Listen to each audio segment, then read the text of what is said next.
I don't care if you're sickly or healthy or rich or poor. It's up to you. You know, you can be the richest guy. I say this a lot, but you can be the richest guy on the planet or the poorest guy on the planet. You still have the same choice every morning. You can wake up and focus on the good things in your life and be grateful and be happy, or you can choose to focus on the negative things in your life and be stomping around all pissed off all day. Nobody nobody wants to hang out with Debbie Downer. Don't be that person. Meditation. So meditation is something that I am very up and down with. And I got on a huge roll with it for a while. And I was meditating for an hour a day, which is just crazy to me. But as it does, life gets in the way. I started that. I started doing an hour meditation. I had more time, and I still, I still have the same 24 hours. I just have to shuffle some priorities around. I need to get back into meditating, and that was really hammered home today. I'm always trying to learn more about myself and why I do the things I do. So I'm taking an online class on your emotions, on dealing with your emotions and unresolved BS that we're dragging around with us. I have a lot of problems with that. But I finished the first lesson today. It was really intense. I have so many notes. But she's talking about things that you need to do daily to help yourself. And one of the things that she said was meditation. I was just like, oh crap, I know I need to do it. But now I'm going to have to make, even if I can't carve out an hour right now, I know if I start carving out 20, 30 minutes a day, I know I'm gonna get so into it, I'll want my hour back, and I'll figure that out. But let's talk about some of the benefits of meditation. This information is from the Mayo Clinic, from Psychology Today, which, side note, has an incredible website. It's one of my favorite websites, and the greatest. Mayo Clinic says, quote, if stress has you anxious, tense, and worried, spending even a few minutes in meditation can restore your calm and inner peace. End quote. Is that not beautiful?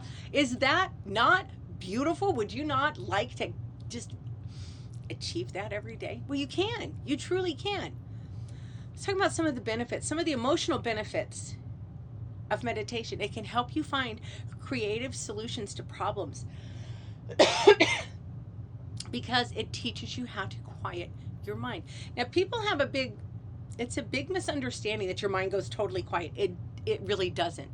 I'm sure if you get to a certain point, you can get there, but no. For most of us, it's just a matter of refocusing our attention. Meditation increases your self-awareness. So if you are working on yourself, if you are, for example, taking a class on dealing with unresolved emotions, you really should be meditating. It teaches you how to focus. That's really that's the biggest thing I've gotten. Well, there's a couple other things. That's the biggest thing I've gotten out of it, is learning how to focus. Like this afternoon, my job's usually, I've been in my position for a long time. I'm really, really gosh damn good at my job.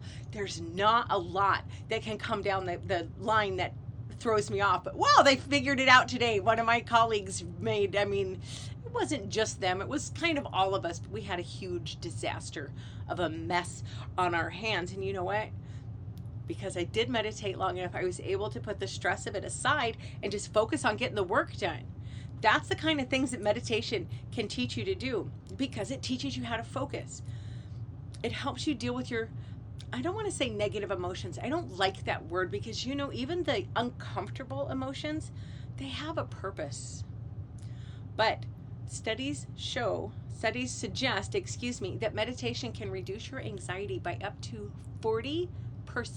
That is a tremendous number. People who meditate process negative emotions and pain differently than people who don't meditate. Oh, hi, James. Thanks very much. That's kind of you. Thank you. It's nice to see you. Where are you from, honey? Meditation, it increases your creativity. It's good for your imagination. It teaches you patience and tolerance, which I think it should be required for anybody who's going to get online. Oh, I have been to Chicago twice, and I absolutely love it. I know there's a lot more to Illinois than that, but I've seen what I've seen, and I've seen Chicago. Well, my girlfriend lives in a suburb, so I was outside of the city, but it was pretty much Chicago. Beautiful city, though. I was very impressed, and I thought that people were so friendly. That's a Midwest thing, though. It can help you, meditation can help you control your stress. Now, if you are a spoonie, if you have chronic health issues, by the way, if you're wondering what the hell a spoonie is, Google, if you're interested, Google the spoon theory. It's an essay about living with chronic illness, and so people in the chronic illness community have kind of adopted that. Anyway, it's really important for you to meditate if you're dealing with health issues, because stress is a huge problem for you. I know it is, because I'm dealing with the same issues. When you have fibromyalgia, you're stuck in the fight or flight state. Well, guess what meditation can do for you? It can help you learn how to control the fear mechanism in your brain, which obviously impacts your fight or flight. You guys, this is so, and I'm irritated with myself that I let this slide. This is such an important thing that you can do for yourself, and it's so freaking simple. So how about some physical benefits? There are plenty of physical benefits. There's a lot of research. It's ongoing. So this is by no means a complete list, but meditation can help manage illnesses including anxiety, asthma, cancer, chronic pain. I'm gonna go off on a side note here. One of the most interesting things I learned through meditation about dealing with pain, and when I first heard it, I was like, what the hell are you people talking about? That's insane. But your instinct, think about it. When your body hurts, what's your instinct? It's to fight it, right? That's not helping. If you're in chronic pain, it doesn't matter how much you want to fight it. It's not going anywhere. That's the chronic part, right? So if you can learn how to just accept the pain, and it's a difficult. Oh, hey, wow. Hey, wow. That's cool. Almost to 200 subscribers. That's very cool. Yeah, I will check out your meditation. I'm really getting into this. Another good thing that meditation can do for you if you have chronic pain, not only does it teach you to just accept it, which I know that sounds so nuts, but it also has an impact, and I actually have this later, but it can help you cut back on your pain medication, because it helps thicken, it's thought to help thicken the part of your brain that, I can't even read my notes, that regulates pain. Well, it's going to make you less reactive to pain, which means you're probably going to have to take a lot less pain medication, which if you have a chronic illness, your body is already unhappy enough. We do not need to be stuffing a bunch of chemical crap down there. And I'm not a martyr. I'll take pain meds when I need them. But if we can do something that's going to have all these other benefits, and it can help us cut back on pain meds, you guys, that's tremendous. It really is. Back to the list of things that meditation can help you with. Depression, absolutely. Heart disease, high blood pressure, irritable bowel syndrome, tension headaches. Y'all, I am freaking plagued with tension headaches and migraines. It's just stupid. It's so damn stupid. I go through absolute hell with headaches, but you know what? And I just thought of this, gosh damn it. But when I was doing my hour meditations, I didn't have nearly the headaches that I do now. So there's that aspect. Damn, I really need to get back into this. It can help with sleep problems, because it does teach you to help quiet your mind. Now, I did a Tai Chi video online years ago, and it was really funny. The guy was he was talking about quieting your mind, and he said most of us have a chattering monkey brain, and I laughed my ass off, because I definitely have a chattering monkey brain. But if you can learn how to focus on your breathing, you can quiet that chattering monkey down, and it's going to help you sleep better. Look, learning to quiet your mind obviously is going to help reduce your stress, right? And if your stress is lower and your anxiety is lower, you're going to sleep better. I went through the pain meds thing, but you know, there's a lot to be said. And I know there's people out there, if anybody watching this has chronic pain and they have not heard this concept before, they're just thinking, screw you. I know, I get it, I understand, but I'm telling you, if you can learn through meditation, if you can learn to just accept the pain instead of fighting it, you're going to have so much easier of a time of it. Because think about it. You're in pain all the time and you're fighting it all the time. What the hell does that do? That just ramps up that whole fight or flight thing. And you're doing it to yourself. So just learn how to sit quietly for a few minutes and just refocus and just, it's okay. I have a really bad headache today, but I'm not going to fight it. I'm just going to accept it. Just do your breathing. I'm telling you, this stuff works. If I could put this in a pill, y'all be beating my damn door down. I'd be loaded. Additional benefits of meditation. It's found to have a positive impact on eating disorders, particularly binge and emotional eating. I can also testify to the truth of that because, damn, I wish I would have thought of this sooner. But I went on I love baked goods. Okay, y'all, I live like 120 miles as the crow flies from the Arctic Circle. It is cold and it is freaking dark here. The holidays are really challenging for me. My coping mechanism has always been to bake. I don't need to bake. Problem is, I don't get out much, so I bake and I keep it all because it tastes good. And I don't see a lot of people, so I just keep it.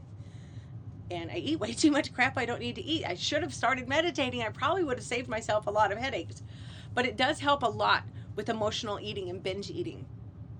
It's also good for your sex life. What?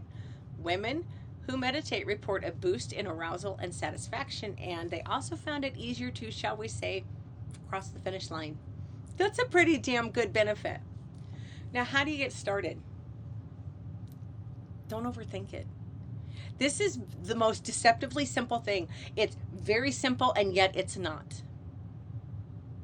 But don't overthink it. There's really no right or wrong way to meditate. You know what's cool? You can go on YouTube and you can type in meditation, anxiety, meditation, pain, meditation, grief, whatever it is you're dealing with.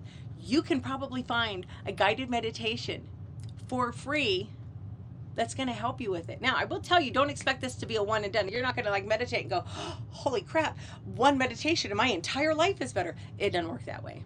You're going to have to put in a little bit of effort. But there's so many simple ways to start. You can literally just sit quietly and focus on your breathing. Some people say they don't have to. I think if you're a beginner, you need that anchor. In fact, I like to not just focus on my breath, but set a timer on your phone for like 5 minutes. Put your phone on Do Not Disturb because you don't need a phone call in the middle of this. I wouldn't start much more than 5 minutes, honestly, because you're gonna be like, why the hell am I doing this? Promise, just be patient. It works. Set your phone timer for 5 minutes. Just sit or lay quietly and start paying attention to your breathing.